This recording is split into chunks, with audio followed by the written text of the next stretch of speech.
Construí un imperio de acero, solo para descubrir que sus paredes eran de cristal, y mi propia hija acababa de lanzar la primera piedra. Esa fue la única verdad que resonó en el silencio sepulcral de mi mansión esta mañana, un silencio que yo mismo había diseñado, creyendo que era el sonido del éxito y la paz. Me equivoqué. El verdadero silencio no es la ausencia de ruido, sino la ausencia de amor, y el eco de esa ausencia es ensordecedor. Cada rincón de esta casa, cada mueble de diseñador, cada obra de arte en las paredes, se convirtió de repente en un monumento a mi fracaso más grande, un recordatorio tangible de que había pasado toda una vida acumulando tesoros que no podían comprar lo único que ahora necesitaba desesperadamente, el corazón de mi hija. Las paredes de vidrio que dan al jardín impecable ya no me parecían un símbolo de transparencia y modernidad, sino la metáfora perfecta de mi propia fragilidad.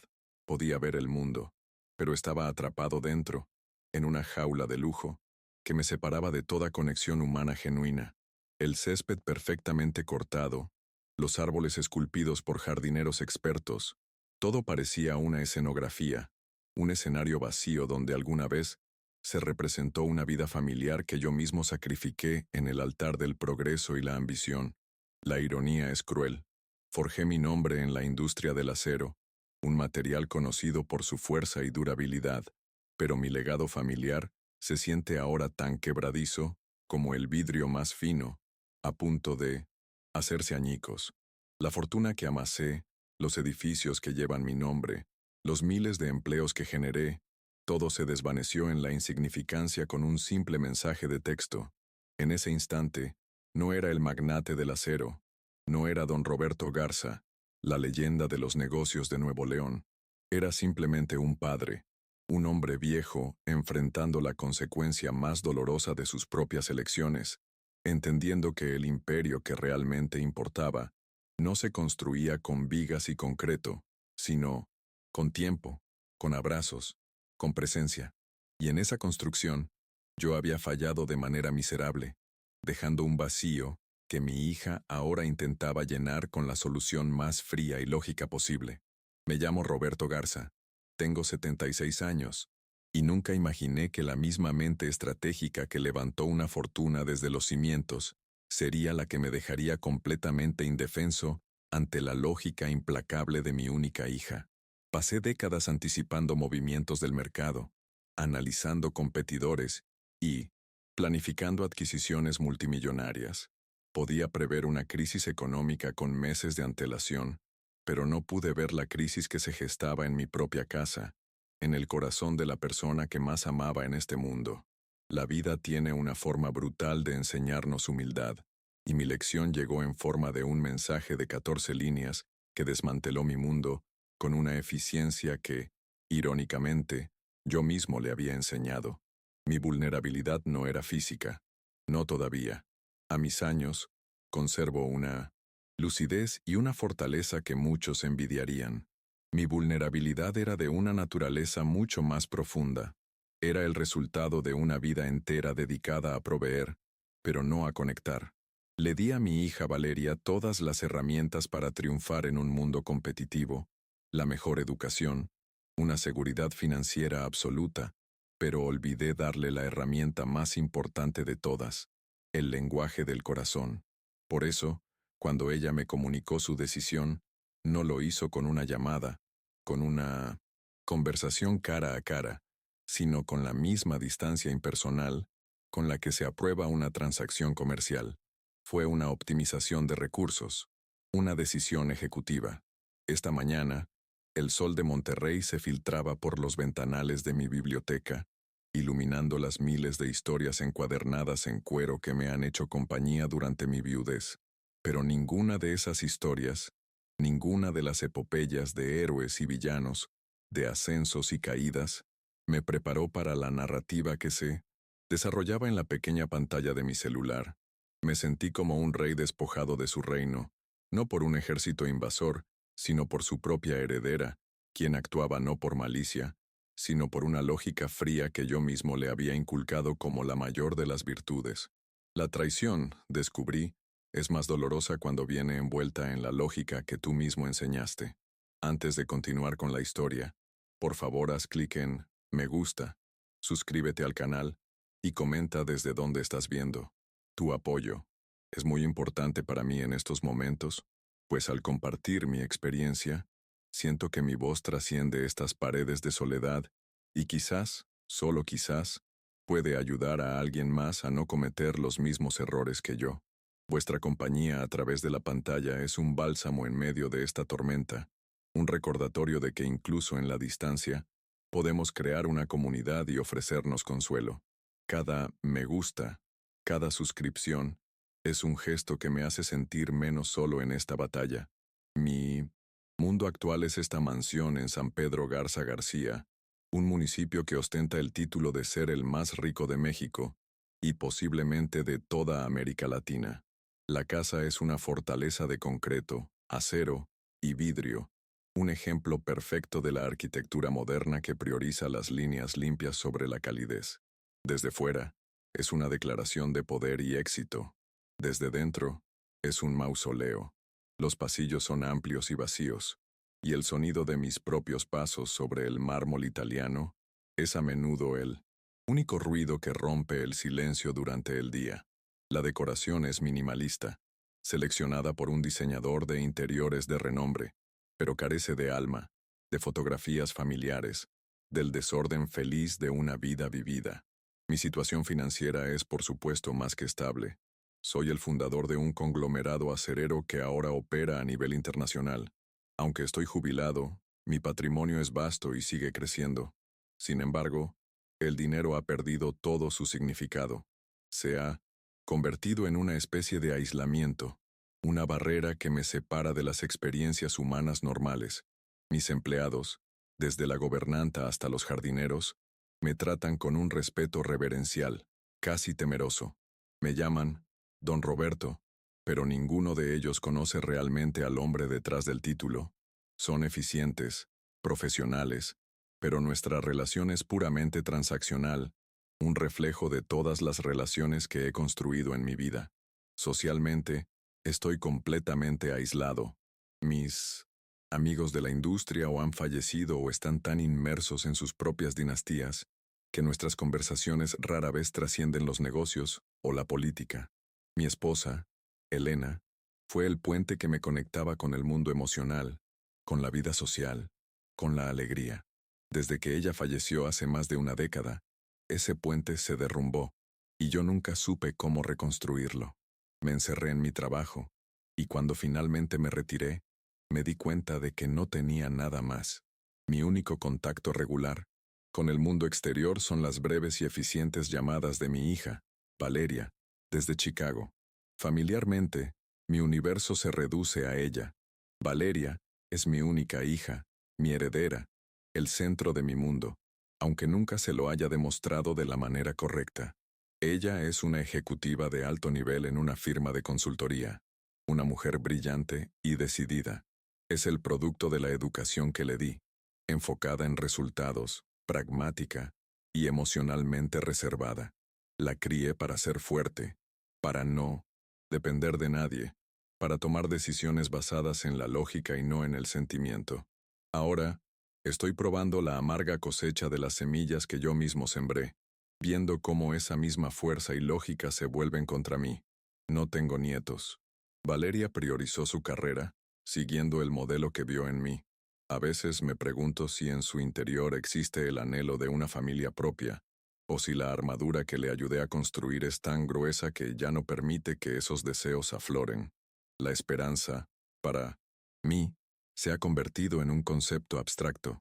Mis vecinos son como yo, magnates que viven detrás de altos muros, y nuestra interacción se limita a un cortés saludo si coincidimos en la entrada de nuestras respectivas fortalezas. No hay una comunidad real, solo un conjunto de individuos poderosos coexistiendo en un aislamiento dorado. El personal de la casa, liderado por Lupe, la gobernanta que ha estado con nosotros desde que Valeria era una niña, es lo más cercano que tengo a una familia. Lupe me observa con una mirada que mezcla lealtad y una profunda tristeza. Ella vio crecer a Valeria, fue testigo de mi ausencia constante y de la soledad de mi hija. A menudo siento que ella comprende la dinámica de nuestra familia mejor que yo mismo. Es una presencia silenciosa y constante, una figura que representa la normalidad y la calidez que esta casa perdió hace mucho tiempo. Mi rutina es monótona y predecible. Me levanto temprano, leo los periódicos económicos internacionales, desayuno en mi Enoninais, solitario en el inmenso comedor, y luego paso la mayor parte del día en la biblioteca. A veces intento leer, pero mi mente divaga, perdida en recuerdos de un pasado que parece pertenecer a otra persona. Recuerdo a Elena, su risa llenando estos mismos pasillos que ahora están tan silenciosos. Recuerdo sus súplicas para que pasara menos tiempo en la oficina y más tiempo con Valeria. Ignoré esas súplicas, convencido de que construir un imperio era la mayor prueba de mi amor. Esta normalidad, esta existencia predecible y solitaria, fue la que se hizo añicos esta mañana. La normalidad que yo creía inmutable resultó ser una ilusión, un castillo de naipes esperando la brisa más leve para derrumbarse. Y esa brisa llegó en forma de un mensaje de texto, un instrumento de comunicación tan impersonal y eficiente, que encajaba perfectamente con el mundo que yo había creado. El conflicto no llegó con gritos ni con llanto, sino con la fría y silenciosa eficiencia de una decisión de negocios bien ejecutada, lo que lo hizo aún más devastador. Mi hija, Valeria, tiene 42 años y vive en Chicago. Desde que puedo recordar, nuestra comunicación ha sido un ejercicio de eficiencia. Llamadas programadas, mensajes de texto con puntos de acción claros. Papá, ¿recibiste los documentos del contador? ¿Ya te vacunaste contra la influenza? Feliz cumpleaños, te envié un regalo, llega el martes. Cada interacción era un punto en una lista de tareas pendientes, una responsabilidad que ella manejaba, con la misma competencia con la que manejaba a sus clientes corporativos. Ella nunca fue cruel, simplemente distante, un espejo de la distancia que yo le había impuesto durante toda su infancia y adolescencia. La veo a ella y me veo a mí mismo en mi mejor momento, implacable, enfocado, exitoso. Viste con trajes de diseñador que son como una armadura, su postura es siempre erguida, su mirada directa. Es una mujer hermosa, pero su belleza está resguardada por un aura de control absoluto. Sé que me ama, pero su amor se expresa en términos de gestión de riesgos y planificación a largo plazo. Ella cree que enviarme a un asilo es la mejor manera de protegerme, de garantizar mi seguridad. No lo ve como un acto de abandono, sino como la solución más lógica y práctica a un problema complejo, el envejecimiento de su padre. En el fondo, sé que Valeria no es la villana de esta historia. Es una víctima, al igual que yo. Es una víctima de mis propias ambiciones, de mi incapacidad para demostrar afecto de una manera que no fuera a través de un cheque o un regalo caro. Su frialdad es una armadura, sí, pero es una armadura que yo mismo le forjé.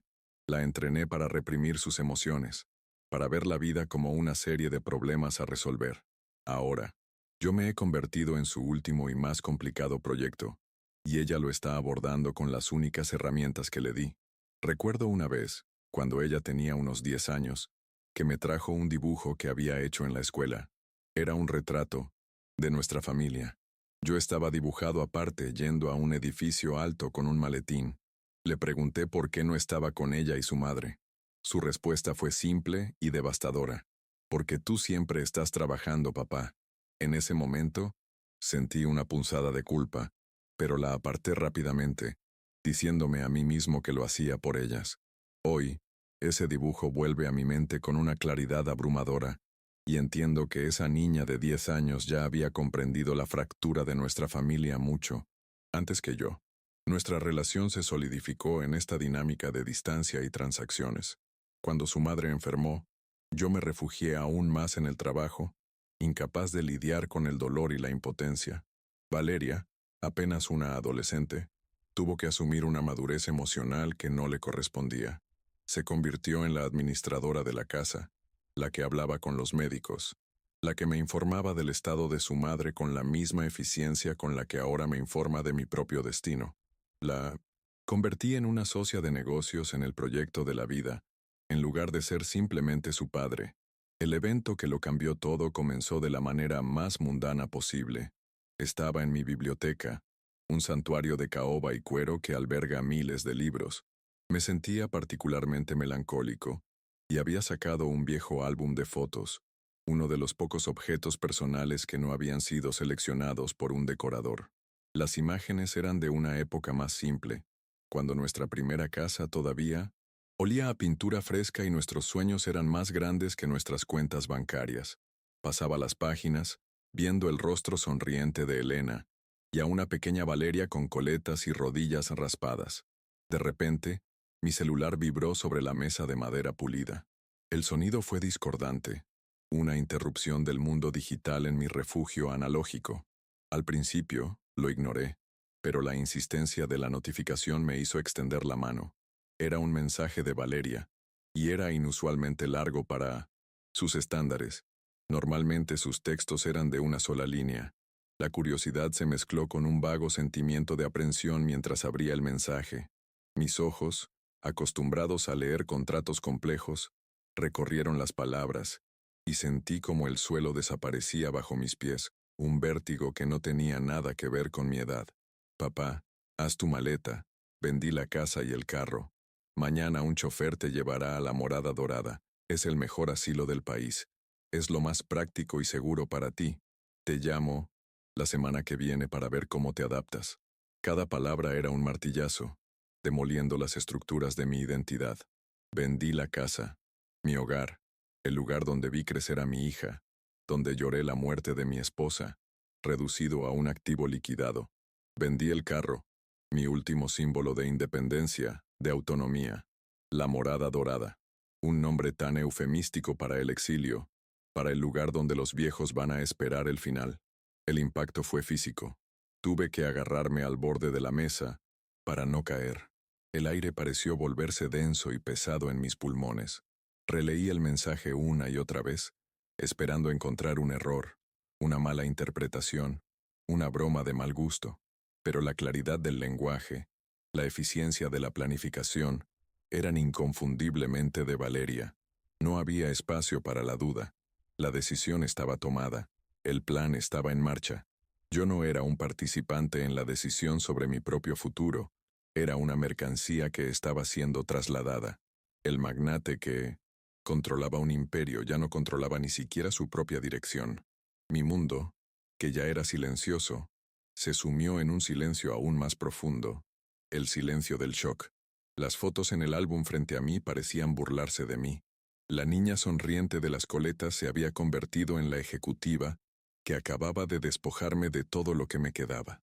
La traición era un sabor amargo en mi boca, pero debajo de ella, una corriente aún más poderosa comenzó a surgir, un dolor profundo y abrumador. La casa no era solo una propiedad, era el último santuario de mis recuerdos, el teatro de mi vida, y ella lo había vendido sin siquiera consultarme. Lo más extraño fue mi reacción. Después del shock inicial, no sentí rabia. No pensé en llamar a mis abogados, en congelar cuentas, en desheredarla. Esos eran los movimientos de don Roberto Garza, el empresario. Pero en ese momento, yo no era él. Era solo un padre cuyo corazón estaba roto. Y en esa fractura, en lugar de ira, se filtraron los recuerdos. Un torrente de imágenes y sensaciones que habían estado enterradas bajo décadas de trabajo y preocupaciones financieras. La mente, en su infinita sabiduría, me llevó de vuelta al principio, buscando una respuesta a cómo habíamos llegado a este punto. Me vi a mí mismo en el jardín, este mismo jardín que ahora contemplo a través del vidrio, corriendo detrás de una pequeña bicicleta rosa, con Valeria pedaleando con una mezcla de miedo y euforia. Recuerdo el momento exacto en que la solté, y ella siguió pedaleando sola, y su grito de triunfo. Recuerdo el orgullo que sentí, una emoción tan pura y abrumadora que eclipsaba cualquier acuerdo comercial que hubiera cerrado. ¿Cómo podía esa niña, que confió en mí para que no la dejara caer, ahora empujarme hacia el abismo de la soledad institucionalizada con tanta facilidad? Luego, como un contrapunto doloroso, recordé las ausencias. El festival de primavera de su escuela al que no asistí por una reunión en Nueva York, su graduación de la preparatoria, que me perdí por cerrar un trato en Japón. Cada recuerdo era una pieza del rompecabezas, encajando para formar la imagen de mi propia culpabilidad. Le había enseñado que el éxito profesional era la medida de todas las cosas. Le había mostrado con mi ejemplo que las obligaciones laborales siempre tenían prioridad sobre los lazos emocionales. Ella solo estaba aplicando la lección. Mi hija, la ejecutiva, estaba siendo una excelente alumna. En medio de esa avalancha de recuerdos, tuve una epifanía, una de esas raras y terribles iluminaciones que lo cambian todo. Yo era el arquitecto de mi propia desdicha. Había criado a una hija para que fuera una estratega, y ahora ella me estaba superando en mi propio juego. Su movimiento no era emocional, era táctico, y entendí que responder con las mismas armas, con la lógica fría de los abogados y las finanzas, sería mi derrota final. Sería la confirmación de que esa era la única lengua que hablábamos. No, tenía que cambiar el campo de batalla. Tenía que luchar con el corazón. Mi decisión fue instantánea y clara, como un rayo en medio de la tormenta. No iba a pelear por la casa. La casa ya estaba perdida, no en el registro de la propiedad, sino en el momento en que dejó de ser un hogar. Iba a pelear por algo mucho más valioso, la oportunidad de reconectar con mi hija, de mostrarle al hombre que era antes de que el imperio lo consumiera. Tenía que recordarle que nuestra relación no era un balance financiero, sino una historia de amor, aunque fuera una historia llena de páginas en blanco por mi culpa. Me levanté de la silla, mis piernas temblorosas pero mi resolución firme. Crucé el vestíbulo de mármol y me dirigí a mi despacho, donde se encuentra una caja fuerte oculta detrás de un cuadro. Mis dedos, que tantas veces habían girado esa combinación para acceder a documentos importantes, acciones y bonos, ahora lo hacían con un propósito diferente. No buscaba un arma para la guerra, sino una reliquia para la paz. No buscaba un testamento o una escritura, sino la prueba tangible de un amor que se había perdido en el camino. Dentro de la caja fuerte, junto a los fríos documentos legales, había una pequeña caja de madera de cedro, desgastada por el tiempo. La saqué con un cuidado reverencial. No contenía joyas ni relojes caros. Su contenido era para cualquier otra persona, insignificante, pero para mí, era el tesoro más grande de mi imperio.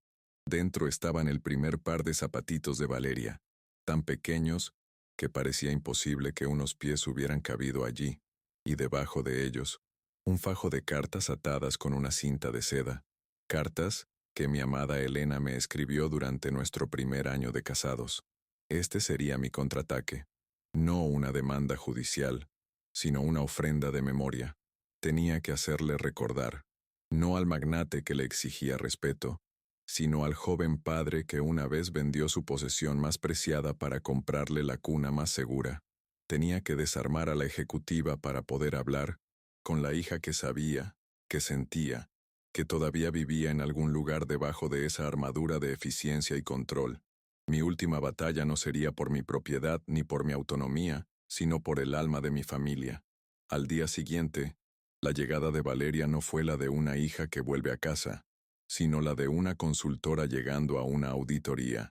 El sonido de su auto de lujo, un sedán alemán de color oscuro, fue el primer ruido que rompió la quietud de la mañana.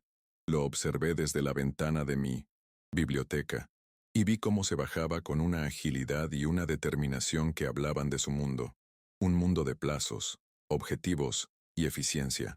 Vestía un traje sastre de color gris, impecable, y su cabello estaba recogido en un peinado severo que no permitía ni un solo mechón fuera de lugar. Caminó por el sendero de piedra hacia la puerta principal, con pasos rápidos y decididos, sin detenerse ni un segundo a mirar el jardín, el mismo jardín donde aprendió a caminar. Lupe le abrió la puerta, y Valeria entró sin mirarla a los ojos, su atención ya fija en su tablet. Me encontró en la sala, sentado en el sillón donde Elena solía leer por las tardes. No hubo un abrazo, ni siquiera una pausa. Me saludó con un beso rápido en la mejilla, un gesto tan practicado y carente de calor que se sintió como una formalidad contractual. Papá, buenos días. Espero que hayas descansado. Tenemos mucho que organizar y poco tiempo, dijo, mientras colocaba su maletín sobre la mesa de centro de cristal, el sonido, seco del cuero contra el vidrio resonando en la habitación. Su presencia no trajo vida a la casa, trajo una nueva clase de silencio, uno cargado de tensión y propósito. Ella no había venido a discutir, había venido a ejecutar. Se sentó frente a mí, encendió su tablet y la conversación, si es que se le puede llamar así, comenzó. He preparado una presentación para que entiendas la lógica detrás de esta decisión. Quiero que veas que no es un capricho, sino la solución más óptima para tu bienestar, a largo plazo, afirmó con la misma voz que seguramente usaba para presentar proyecciones trimestrales a un consejo de administración. En la pantalla, no aparecieron fotos familiares ni recuerdos, sino gráficos de barras, análisis de costos y beneficios, y una lista con viñetas de las ventajas competitivas de la Morada Dorada sobre otros centros de cuidados para mayores. Sentí una extraña disociación, como si estuviera viendo una parodia grotesca de mi propia vida profesional. Allí estaba mi hija, mi creación, aplicándome las mismas herramientas de análisis implacable que yo había utilizado para desmantelar empresas competidoras. Mostró proyecciones del costo de mantenimiento de la casa en comparación con la cuota mensual del asilo, demostrando con cifras irrefutables el ahorro que supondría la mudanza. Habló de seguridad 24/7, optimización de recursos médicos y programas de socialización para la tercera edad. Cada término corporativo que salía de su boca era una puñalada en 1900 en el corazón de nuestra relación, reduciendo mi vida a una serie de variables en una hoja de cálculo. Yo permanecía en silencio, observándola. Había una eficiencia casi robótica en sus movimientos, en la forma en que deslizaba los dedos por la pantalla para pasar a la siguiente diapositiva. No había malicia en su mirada, sino una convicción absoluta, la fe ciega del pragmático en la infalibilidad de los datos. Ella realmente creía que me estaba haciendo un favor, que estaba resolviendo el problema de mi vejez de la manera más inteligente posible. Y en ese momento comprendí la verdadera profundidad de mi fracaso. Le había enseñado a mi hija a analizarlo todo, excepto el costo emocional de sus propias decisiones. La había educado para ser una mente brillante, pero había descuidado por completo la educación de su corazón. La Morada Dorada, según su presentación, era la cúspide del lujo geriátrico.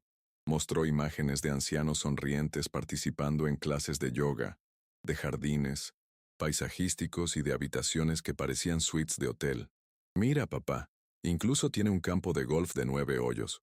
¿Podrías retomar el golf?, dijo con un entusiasmo forzado, ignorando por completo que yo dejé de jugar al golf cuando Elena murió porque era algo que hacíamos juntos.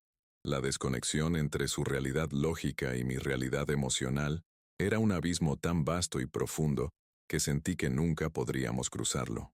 Ella no estaba vendiéndome un nuevo hogar, estaba justificando una transacción. Cuando terminó su presentación, apagó la tablet y me miró, esperando mi aprobación, o quizás mi capitulación. Como ves, es lo más sensato. Entiendo que puede ser un cambio difícil al principio, pero a largo plazo, es la decisión correcta para todos, concluyó, cruzando las manos sobre su regazo, una postura final de quien ha cerrado un trato. Su mirada era expectante, la de una ejecutiva que ha presentado un caso sólido y espera que la otra parte reconozca la lógica superior de su argumento. No esperaba debate, no esperaba sentimientos, esperaba un asentimiento, una firma en la línea de puntos, la aceptación de los términos y condiciones de su plan. En lugar de discutir sus cifras o la calidad de las instalaciones, le hice una sola pregunta, mi voz apenas un susurro. Valeria, ¿tú crees que tu madre estaría de acuerdo con esto? La pregunta pareció tomarla por sorpresa.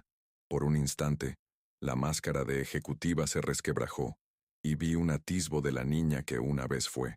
Parpadeó, un gesto de incertidumbre que rara vez le había visto. La lógica de su presentación no tenía respuesta para esa variable, la variable Elena. Mi difunta esposa no cabía en sus gráficos de barras, ni en sus análisis de costos. Era una fuerza emocional que su plan no había sabido cuantificar. Su recuperación fue rápida, pero delatora. Mamá querría lo mejor para ti, papá. Querría que estuvieras seguro y bien cuidado, respondió, pero su voz había perdido parte de su firmeza. Estaba recurriendo a una interpretación lógica del deseo de su madre, evitando la verdad emocional que ambos conocíamos. Elena amaba esta casa. Fue ella quien la convirtió en un hogar, quien eligió cada mueble, no por su valor de diseño, sino por la comodidad que ofrecía. Fue ella quien plantó las bugambillas que todavía trepan por los muros del jardín. Vender esta casa era traicionar su memoria, y mi pregunta se lo había recordado. Mi mente se inundó con el recuerdo de una tarde de domingo, años atrás.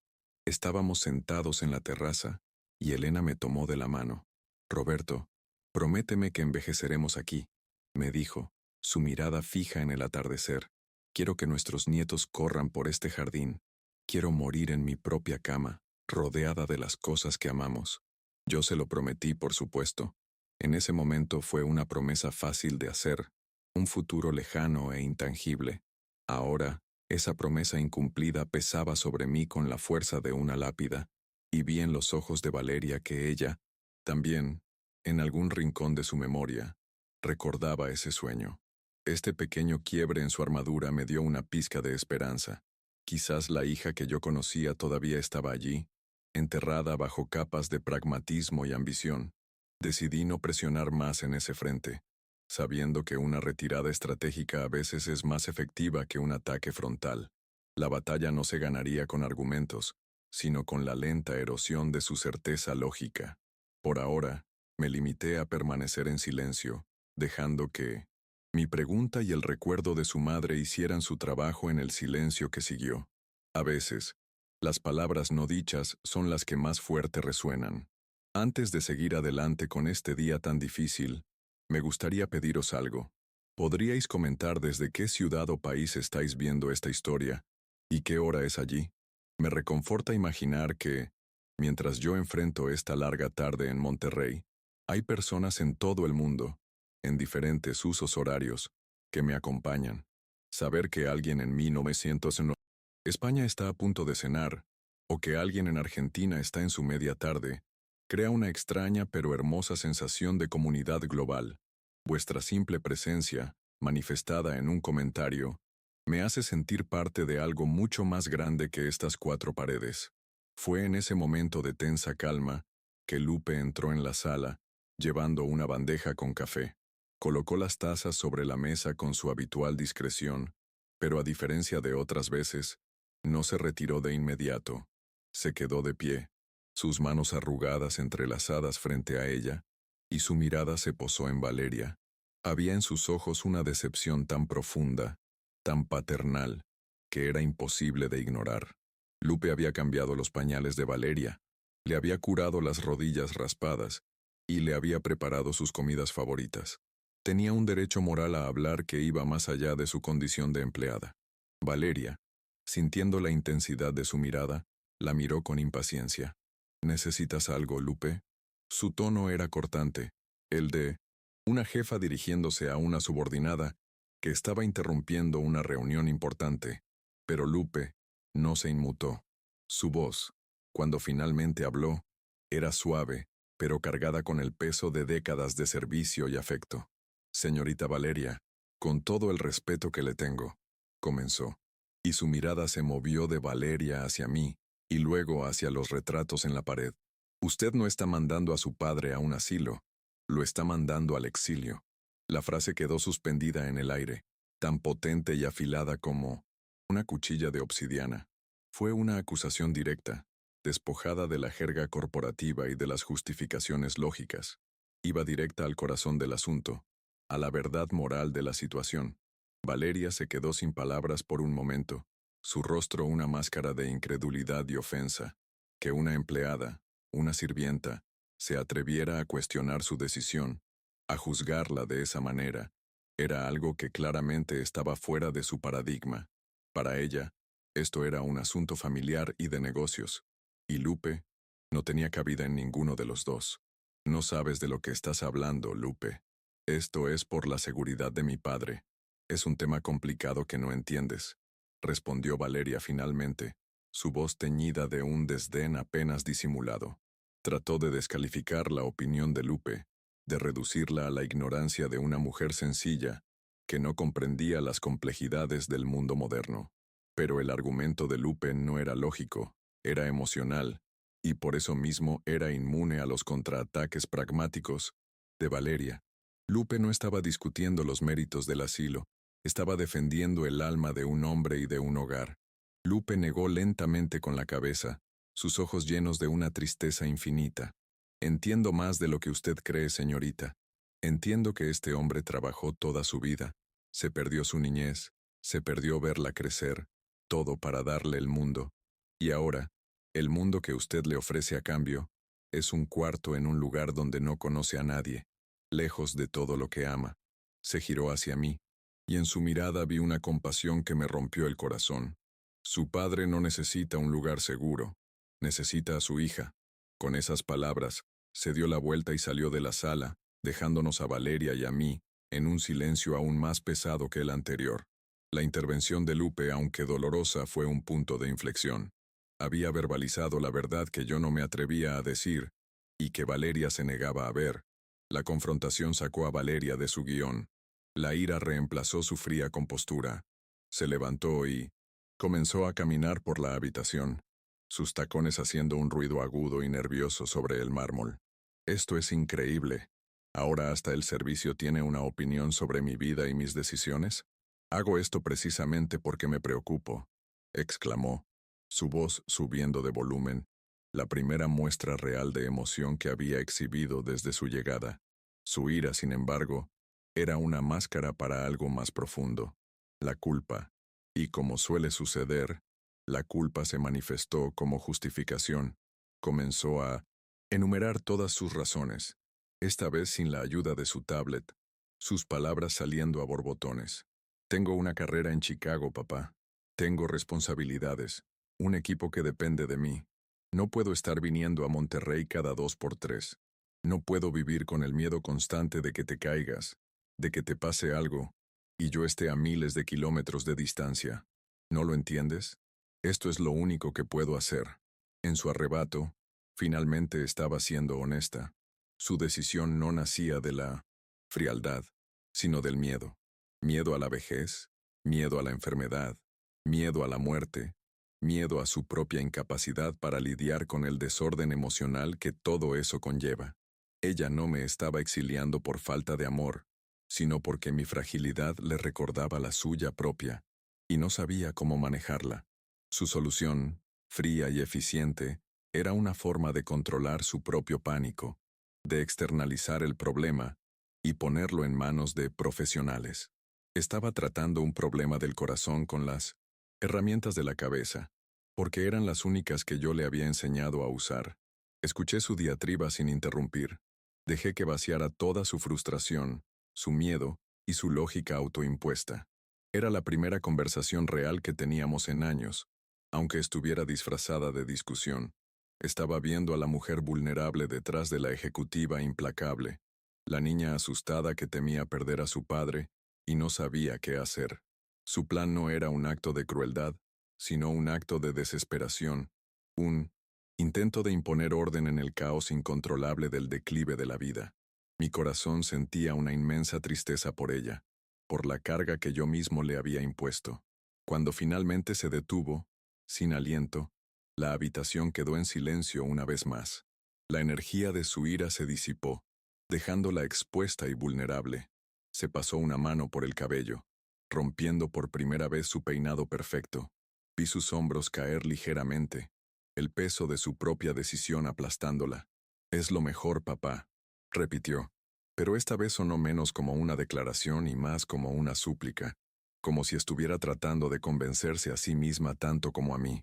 La certeza se había evaporado, reemplazada por una duda persistente que las palabras de Lupe habían sembrado. El conflicto ahora estaba claro.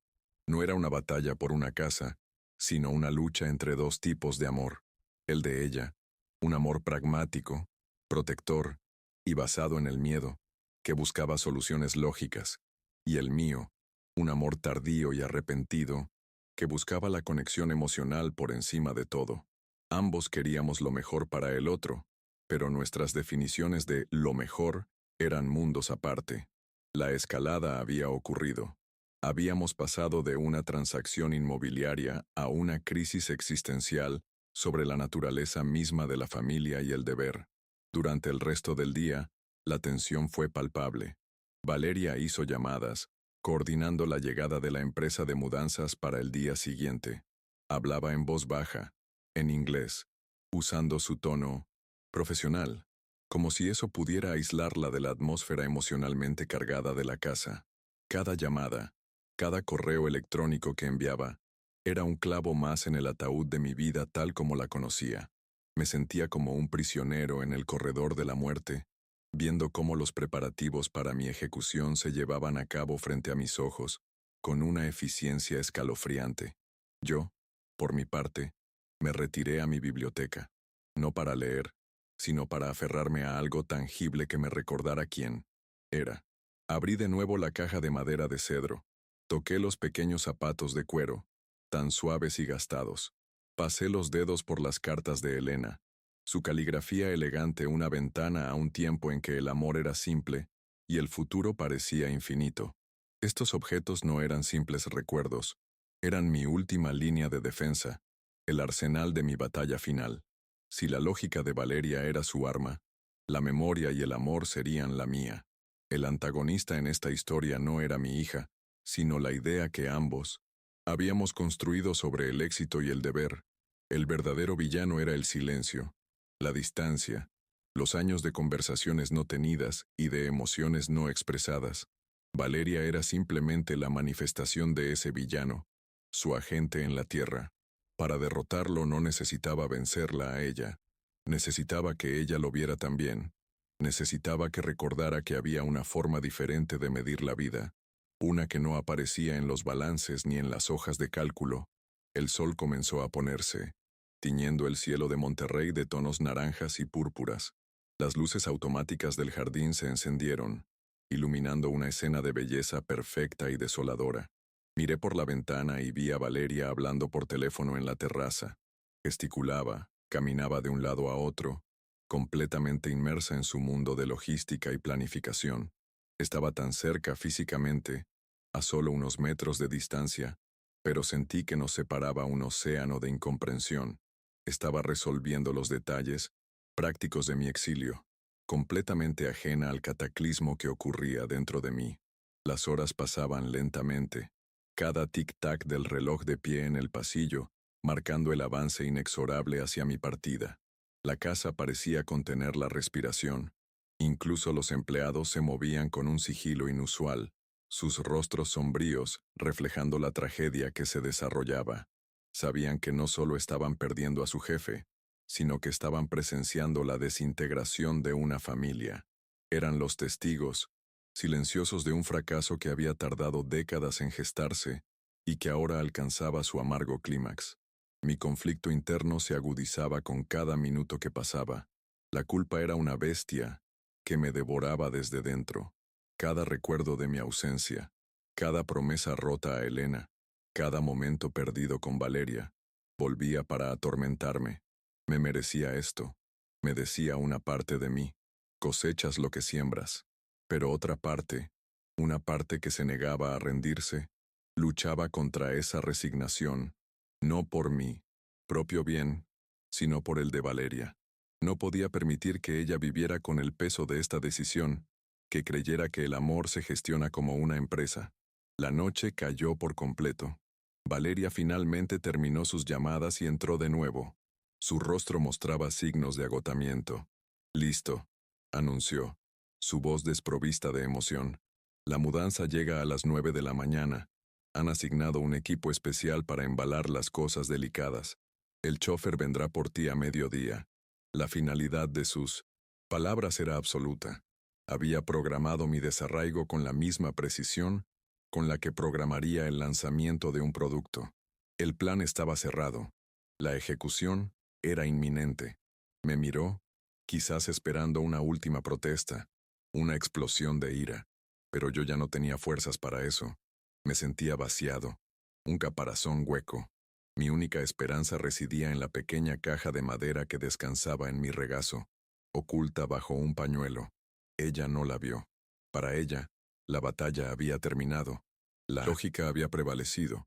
No sabía que la verdadera confrontación, la única que importaba, aún no había comenzado. El clímax de esta dolorosa negociación no sería sobre números ni sobre seguridad. Mi máxima vulnerabilidad no era estar a punto de perder mi casa. Era el terror paralizante de morir sin el perdón y el amor genuino de mi hija.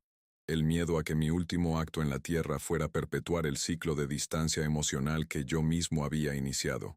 El asilo de lujo, la morada dorada, era un infierno, no por sus instalaciones, sino por lo que representaba.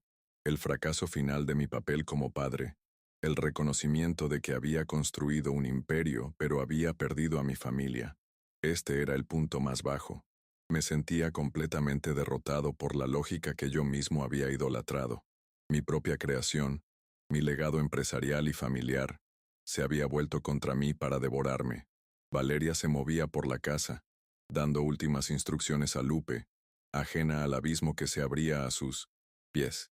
La indignación que sentía no era solo por mí, sino por la tragedia de nuestra situación. Dos personas que se amaban profundamente pero que habían olvidado cómo hablar el mismo idioma, atrapadas en una prisión de malentendidos que yo había pasado toda una vida construyendo.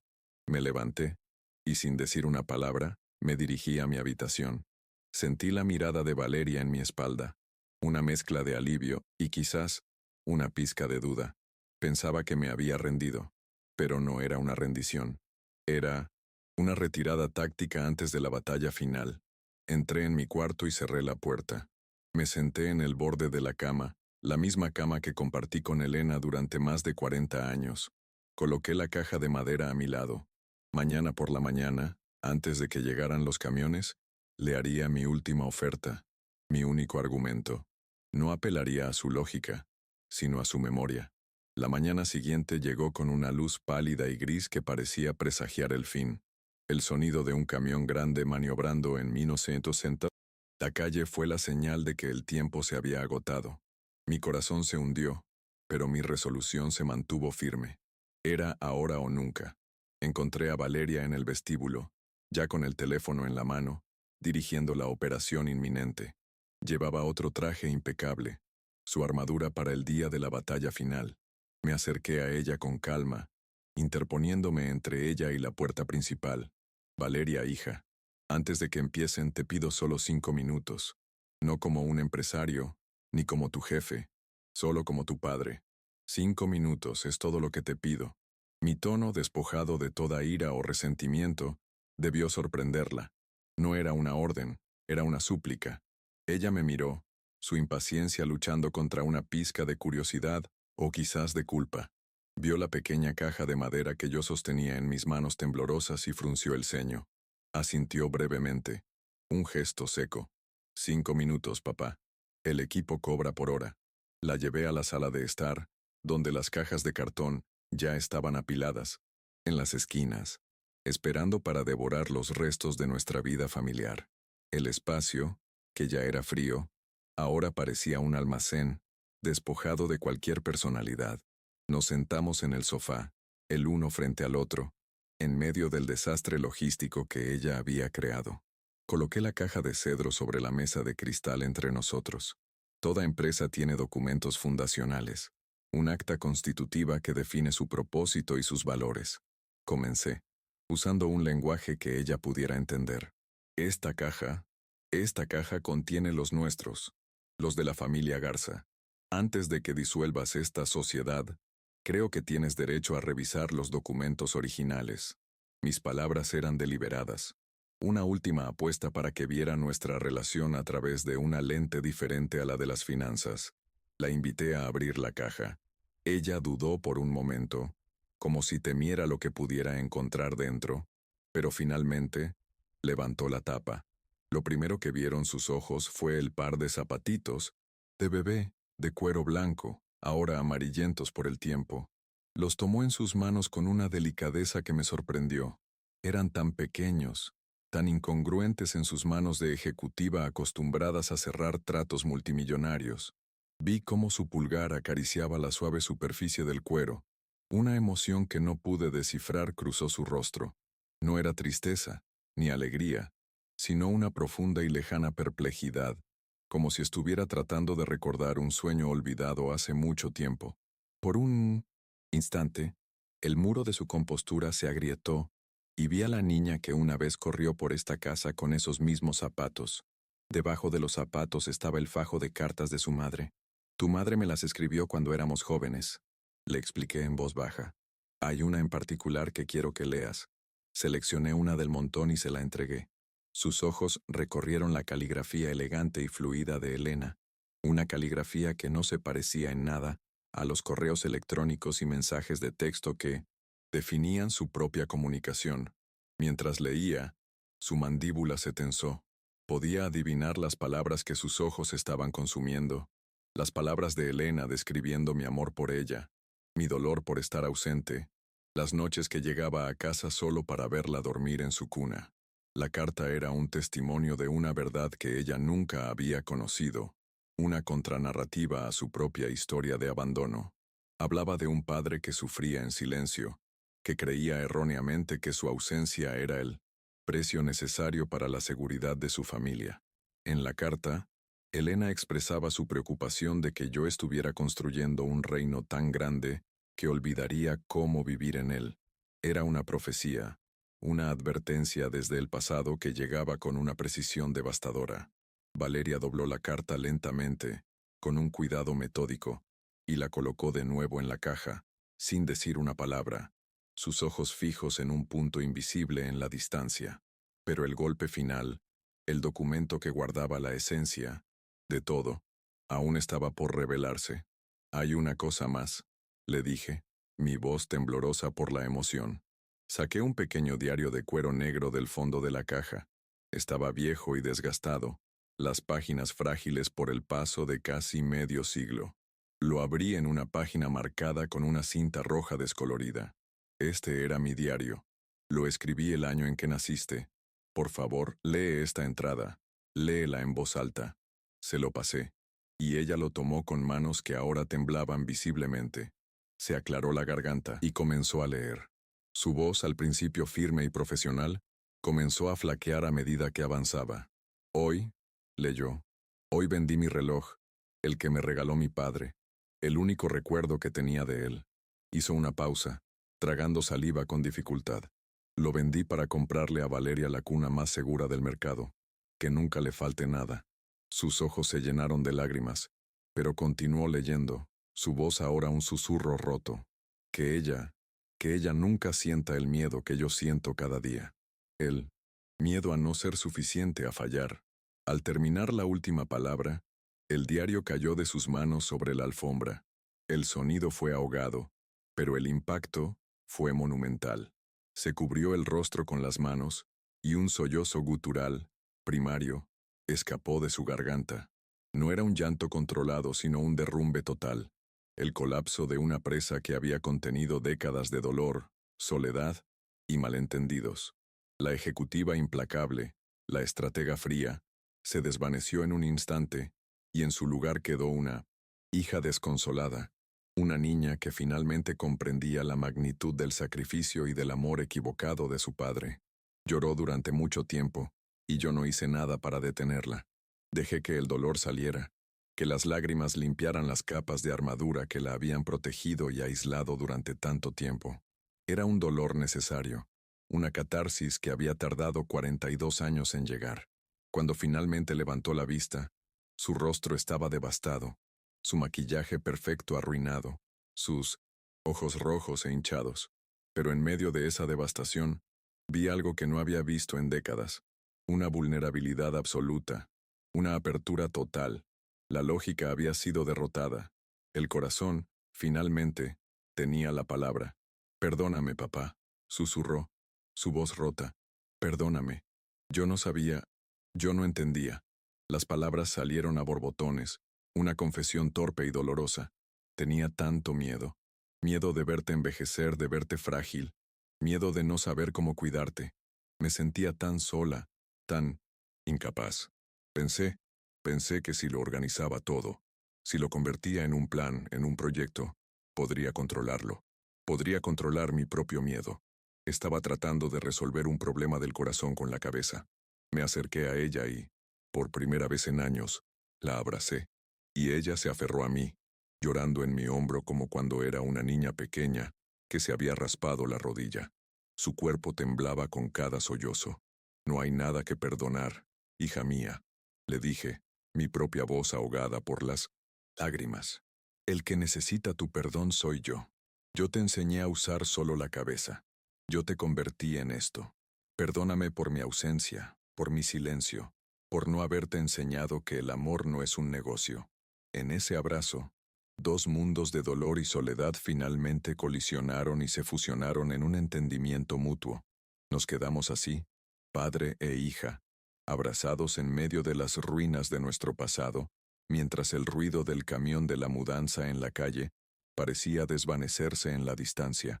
No había ganadores ni perdedores, solo dos personas que se habían perdido y que en el último momento posible habían encontrado el camino de regreso el uno al otro. La verdad, contenida en una simple caja de madera, nos había liberado de la culpa, del miedo y de la tiranía de una lógica que nos había llevado al borde del abismo. Finalmente, se apartó, secándose las lágrimas con el dorso de la mano. Sacó su teléfono, el mismo dispositivo que había usado para desmantelar mi vida. Con dedos temblorosos buscó un número en su agenda. Su voz cuando habló era clara y firme, pero con una nueva calidez. Buenos días. Hablo para cancelar el servicio de mudanza programado para la residencia Garza. Sí, completamente. Ha habido un cambio de planes, un cambio fundamental de estrategia. Después hizo otra llamada, presumiblemente a la agencia inmobiliaria, y luego otra, al asilo. Estaba deshaciendo su plan con la misma eficiencia con la que lo había creado. Si amas a Jesús y crees en el poder del perdón que puede restaurar familias y sanar las heridas más profundas, te pido que te suscribas a nuestro canal. Al hacerlo, nos ayudas a seguir compartiendo historias de fe, redención y la infinita misericordia que nos enseña que nunca es demasiado tarde para reconstruir. Tu suscripción es un testimonio de tu fe en que el amor, como el de Cristo, puede derribar cualquier muro y transformar los corazones más endurecidos. Únete a nuestra comunidad para no perderte las próximas revelaciones y ser parte de este mensaje de esperanza. La venta de la casa fue revertida, incurriendo en penalizaciones financieras que a Valeria ya no le importaron. El camión de la mudanza se fue. El silencio volvió a la casa, pero esta vez era un silencio diferente. No era un silencio de vacío, sino de paz, de contemplación. El día que comenzó con la amenaza del exilio, terminó con la promesa de un renacimiento. Nos sentamos juntos en la cocina, la habitación más cálida de la casa, y compartimos una taza de café, hablando de verdad por primera vez en quizás 20 años. Hablamos de su madre, de nuestros miedos, de nuestros sueños perdidos. En las semanas siguientes, todo cambió. Valeria negoció con su empresa en Chicago, logrando una posición semirremota que le permitía dividir su tiempo entre ambas ciudades. Demostró que la misma determinación que usaba para los negocios podía ser usada para reconstruir su familia. Comenzó a llenar la casa no con muebles de diseño, sino con vida. Compramos marcos de fotos y pasamos una tarde entera seleccionando viejas fotografías para llenar las paredes vacías. La casa, lentamente, comenzó a transformarse de un monumento al éxito en un santuario de la memoria y la reconciliación. Unos meses después, en una tarde soleada, nos encontré en el jardín, pero no estábamos observándolo desde detrás de un cristal. Estábamos de rodillas, en la tierra, plantando un nuevo cantero de flores. Eran dalias, las favoritas de Elena, mientras nuestras manos se ensuciaban con la tierra fértil. Sentí una sensación de paz que ninguna cuenta bancaria me había dado jamás. Valeria se rió, una risa genuina y libre, al mancharse la nariz con un poco de lodo. Estábamos reaprendiendo a ser una familia, no a través de grandes gestos, sino en los pequeños momentos de conexión compartida. Descubrimos que el problema nunca fue la casa, sino el inmenso vacío que habíamos permitido que creciera dentro de ella. Ahora, estábamos llenando ese vacío con nuevas risas, nuevas conversaciones, nuevos recuerdos. La mansión, que una vez fue mi prisión dorada, se había convertido en nuestro lienzo compartido, un lugar donde podíamos pintar un futuro diferente, uno basado en la presencia y no en la provisión. Estaba aprendiendo a ser el padre que siempre debía haber sido, y ella estaba aprendiendo a ser la hija que siempre había querido ser. Un año después, nuestra transformación encontró un propósito más allá de nosotros mismos. Usando una parte de mi fortuna, creamos la Fundación Garza, un centro comunitario en un barrio de bajos recursos de Monterrey. El centro no era un asilo, sino un lugar de vida. Ofrecía actividades, cuidados médicos y, sobre todo, compañía para ancianos cuyas familias no tenían los recursos para apoyarlos. Era nuestra forma de honrar la memoria de Elena y de transformar nuestro dolor en un legado de compasión para los demás. La inauguración fue un día de sol radiante. La fundación estaba llena de risas de niños y de las conversaciones animadas de los ancianos. Valeria estaba a mi lado, no como una ejecutiva, sino como mi socia en esta nueva empresa del corazón. Vi cómo ayudaba a una anciana a servirle un vaso de agua, con una sonrisa genuina en su rostro. La armadura había desaparecido por completo, reemplazada por una calidez que iluminaba a todos a su alrededor. Había encontrado un tipo de éxito que no se medía en cifras. La última imagen que quiero compartir es la que guardo en mi corazón. Ya no soy el magnate solitario de San Pedro Garza García. Ahora soy don Roberto, el abuelo de la comunidad. Paso mis tardes en la fundación, enseñando a jugar ajedrez a los niños del barrio, compartiendo las historias que nunca le conté a mi propia hija. Mi legado ya no está forjado en acero, sino en estas pequeñas conexiones humanas, en las sonrisas de estos niños y en la gratitud de mis nuevos amigos. Valeria a menudo se une a mí después de su trabajo, se sienta a mi lado, observa las partidas de ajedrez y participa en las conversaciones. El otro día, uno de los niños me preguntó por qué sonreía tanto. Antes de que pudiera responder, Valeria tomó mi mano y dijo, porque finalmente está en casa. Y esa es la verdad. Mi verdadero hogar no son las paredes de una mansión, sino la calidad de los lazos que he construido. Aprendí de la manera más dura que el verdadero éxito no es tenerlo todo, sino no tener miedo de necesitar a alguien. Nuestra historia es un testimonio de que nunca es tarde para pedir perdón, para comunicarse y para derribar los muros del orgullo. El mayor imperio que uno puede construir es una familia unida por el amor y el entendimiento. Requiere más trabajo que cualquier empresa, más coraje que cualquier negociación, pero su retorno es invaluable. Es un legado que no se devalúa con el tiempo, sino que crece con cada acto de amor, con cada momento de conexión, con cada flor plantada juntos en el jardín. El silencio en mi casa ya no es ensordecedor. A veces está lleno de las llamadas de Valeria, otras veces de la música que a Elena le gustaba. Pero incluso cuando está en silencio, ya no es un silencio de soledad, es un silencio de paz. La calma que sigue a la tormenta, la serena certeza de saber que he sido perdonado y que he aprendido a perdonarme a mí mismo. He encontrado mi propósito, no en la cima de un imperio corporativo, sino aquí, en el jardín, con las manos en la tierra, cultivando el amor que casi dejo morir. Mi hija me escribió un mensaje de texto que casi acaba con mi mundo, pero al final me dio la oportunidad de reconstruirlo desde los cimientos. A veces, es necesario que todo se derrumbe para poder construir algo verdadero y duradero sobre las ruinas. Nuestra familia es ahora más fuerte que cualquier acero que yo haya producido, forjada no en el fuego de los altos hornos, sino en el crisol del dolor, el perdón y un amor redescubierto que finalmente encontró el lenguaje correcto para expresarse. La vida me dio una segunda oportunidad, una prórroga en el partido final, y estoy decidido a vivir cada momento de ella, no acumulando riquezas, sino repartiendo lo que realmente importa: tiempo, atención y afecto. El magnate del acero murió el día que recibí ese mensaje. En su lugar nació un padre, un abuelo y un hombre que finalmente entendió que el valor de una vida no se mide por lo que se acumula, sino por lo que se da. Mi mayor activo ya no figura en la bolsa de valores. Es la risa de mi hija, el respeto de mi comunidad y la paz que siento al final de cada día.